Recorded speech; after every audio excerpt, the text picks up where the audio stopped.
வணக்கம்.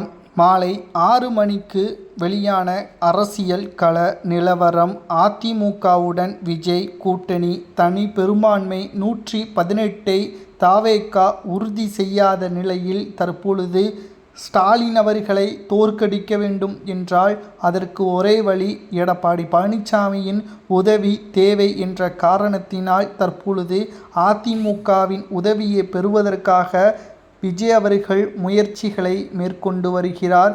நிச்சயம் அரசியல் களத்தில் ஒரு திருப்புமுனையாக இந்த தேர்தல் அமைந்துள்ளது. 50 ஆண்டுகளுக்கு பிறகு அதிமுக திமுக இரண்டு கட்சிகளும் தோல்வி அடையக்கூடிய வகையில் மக்களின் வாக்குகள் பதிவாகியுள்ளது. மேலும் விஜய் அவர்கள் தனி பெரும்பான்மை நிரூபிக்க முடியாத காரணத்தினால் இங்கு எடப்பாடி பழனிசாமியின் ஆதரவு தேவை என்ற நிலைமை ஏற்பட்டுள்ளது. விஜய் அவர்கள் எடப்பாடி பழனிசாமி அவர்களை சந்திக்க உள்ளதாக தகவல்களும் கிடைக்கப்பெற்றுள்ளது.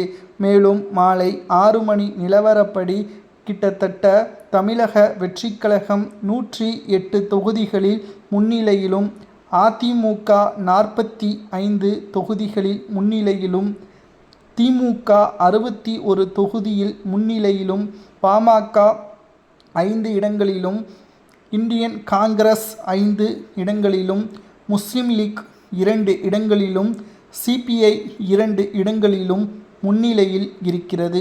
விஜய் அவர்கள் நிச்சயமாக மாற்றத்தை கொண்டு வருவார் என்று மக்கள் விஜய் அவர்களுக்கான வாக்குகளை செலுத்தியுள்ளனர்.